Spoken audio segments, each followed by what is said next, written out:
Welcome back everybody to Science Sunday. Following last week, we're going to be working on grammar this week.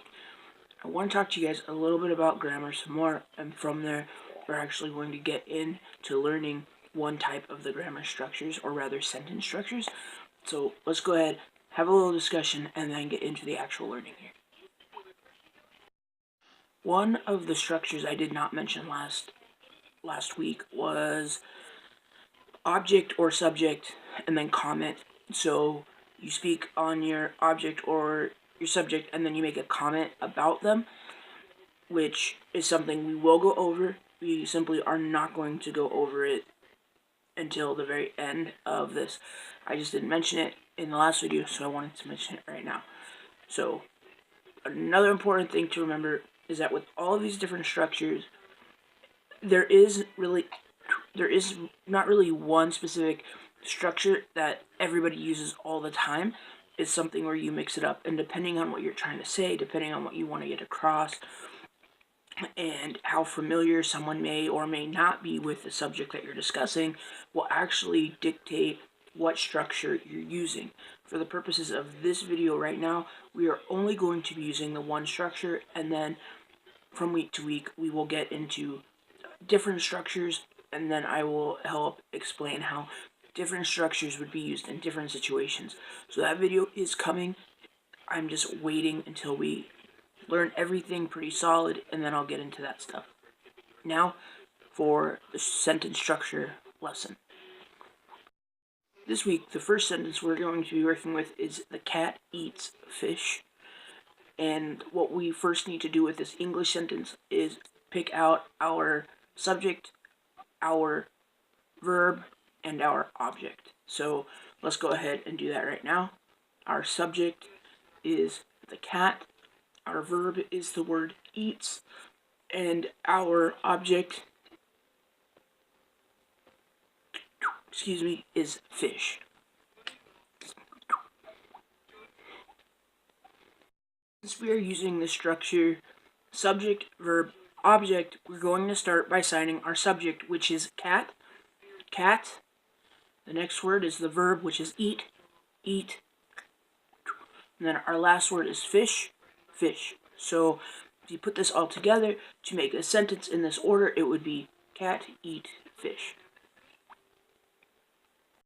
Sentence is going to be the cat is not tired. So again, we need to pick out our subject, we need to pick out our verb, and we need to pick out our object in this. Sometimes you will have more than just the one verb. However, when we look at the sentence, we are going to know that we need to pull out cat, not, and tired. And that is going to be our focus of this sentence. So we are going to sign cat, not, tired. Now your expression is definitely going to have something to do with this. Please don't pay much mind to mine at the moment. So, cat, not, tired.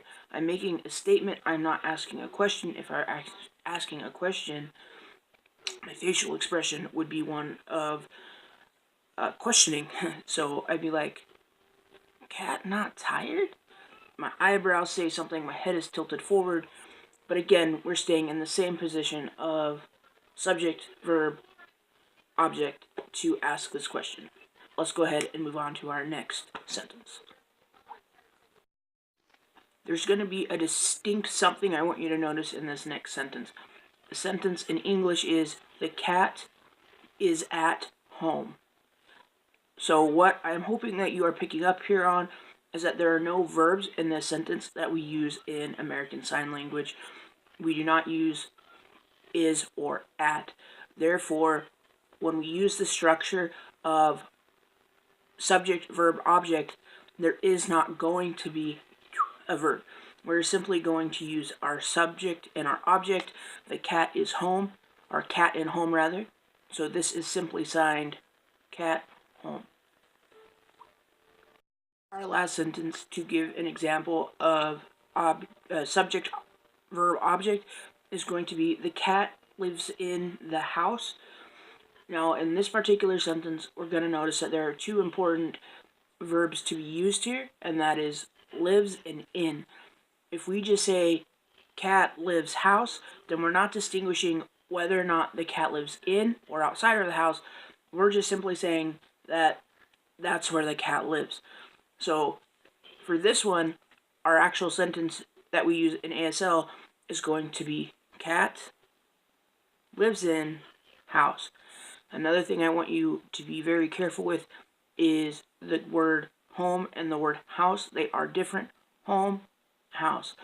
So make sure you're using the right word when you are signing here. So again, it's going to be cat lives in house. Thank you so much for watching this week's Sign Sunday. I hope it was helpful. I hope it gave you a little bit of understanding of the subject, verb, object, sentence structure that is used in ASL, American Sign Language.